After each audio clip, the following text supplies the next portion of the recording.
ઓરસંગમાં પાણી સુકાવવાને આરે છોટાઉદેપુરનો જળાધાર ચેકડેમની પ્લેટો પાણીમાં તણાઈ ગઈ। ચેકડેમની પ્લેટો કોઈ કાઢી ગયું કે રેતી માફિયાઓ દ્વારા જાણીને હટાવી દેવામાં આવી છે તે અંગે હજુ કાર્યવાહી થઈ નથી। પ્લેટો વગર પાણીનો સંગ્રહ ન થતા ઉનાળામાં ફરી તરસ્યા રહેવાનો વારો આવશે। વિગતે વાત કરીએ તો છોટાઉદેપુર ઓરસંગ નદીમાં ₹7 કરોડને ખર્ચે ચેકડેમ બનાવવામાં આવ્યો છે, જે ચેકડેમ વોટર વર્કર્સના કુવાની આસપાસના વિસ્તારમાં પાણીનો સંગ્રહ થઈ રહે તે માટે અને ઉનાળામાં દર વર્ષની જેમ પાણીની તકલીફ પ્રજાને ન પડે તે હેતુથી બનાવવામાં આવ્યો છે, જેમાં પાણીનો સંગ્રહ કરવા માટે દરવાજામાં ફાઇબરની પ્લેટો લગાવવામાં આવી હતી, જે ચોમાસા અને શિયાળા દરમિયાન પાણીનો સંગ્રહ કરે છે અને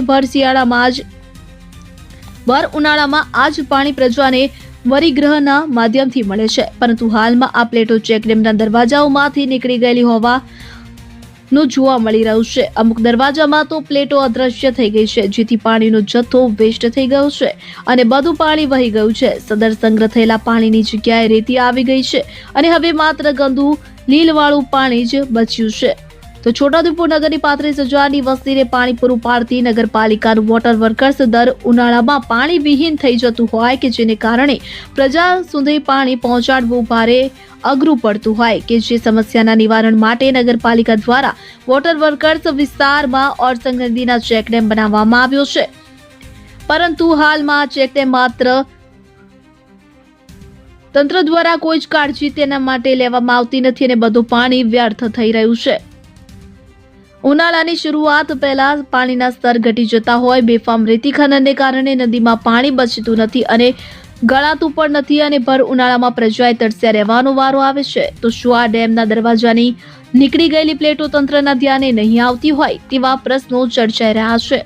અત્રે ઉલ્લેખનીય છે કે ચેકડેમથી માંડી ઉપરના વિસ્તાર તરફ રેલવેના બ્રિજો આવેલા છે કે જે બ્રિજની આગળના વિસ્તાર કે જે સુધી ફૂલ પાણીનો સંગ્રહ થતો હોય, પરંતુ સદર જગ્યા ઉપર મોટા પાયે રેતી ખનન પણ કરવાનું હોય ત્યારે ચેકડેમના પાણીનો ઘેરાવો ઓછો કરવાના ઇરાદે ચેકડેમની પ્લેટો ગેરકાયદેસર રેતી ખનન કરતા માફિયાઓ દ્વારા કાઢી નાખતા હોય છે, પરંતુ તંત્રને તો મિનરલ વોટર મળે એટલે કે ગરીબ પ્રજાની શું પડેલી।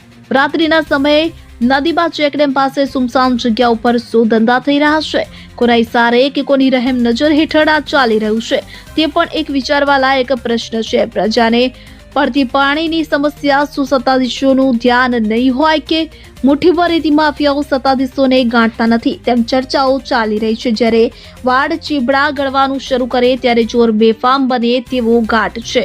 તો છોટાઉદેપુર નગરની 35,000ની વસ્તી દર ઉનાળામાં પાણી માટે વલખા મારે છે, જ્યારે નગરમાં પાણી એકાંતરા દિવસે પણ આપવાનો વારો આવે છે ત્યારે હાફેશ્વરથી નર્મદા નદીનું પાણી વેચાતું મંગાવવાની ફરજ પાલિકાને પડે છે। તેવી પરિસ્થિતિ ન સર્જાય તે માટે આ ચેકડેમમાંથી વહી રહેલા પાણીને અટકાવવું જોઈએ અને ચેકડેમની સાર સંભાળ તંત્રએ યોગ્ય રીતે રાખવી જોઈએ અને આ પ્લેટો કોણે કાઢી કે કેવી રીતે નીકળી ગઈ તે તપાસ થવી જોઈએ તેવી પ્રજાની માંગ ઉઠી છે।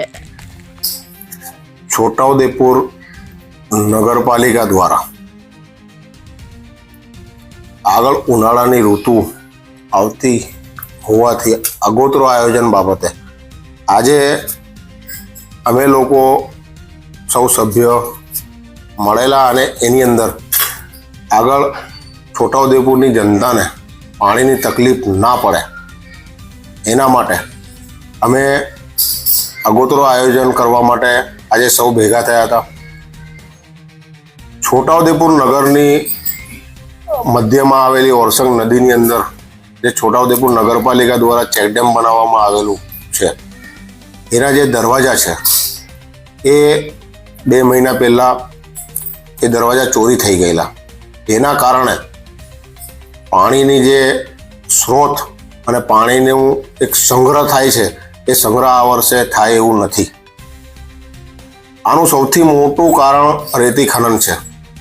અમે રજૂઆત પણ કરેલી છે કે આ રેતી ખનન ફતેપુરા વોટરવર્ક્સ હોય, ફતેપુરા વોટરવર્ક્સની આજુબાજુ તો ખૂબ મોટા પ્રમાણમાં રેતી ખનન થાય છે અને અલીરાજપુર નાકા અમારું વોટરવર્ક્સ છે અહીં પણ રેતી ખનન થાય છે। તેથી આગામી ઉનાળાની અંદર તકલીફ પડે એવું અમને લાગી રહ્યું છે, પરંતુ રાજ્ય સરકાર દ્વારા હાપેશ્વર પાણી પુરવઠા યોજનાની અંદર છોટાઉદેપુર વોટરવર્ક્સને લાઈન આપેલી છે।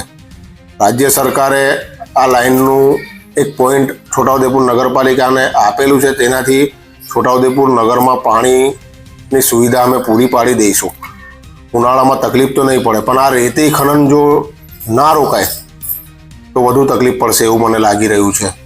અને રાજ્ય સરકાર એના માટે કટિબદ્ધ છે કે નગરમાં પાણીનો એક દિવસનો આતરો કરવાનો વારો ના આવે, એના માટે પૂરતી સૂચનાઓ અમને મળેલી છે અને અમને જેટલી ક્યુસેક પાણીની જરૂર પડશે એટલી પાણી પુરવઠા યોજના, હાપેશ્વર યોજનાની અંતર્ગત અમને રાજ્ય સરકાર પૂરી પાડશે.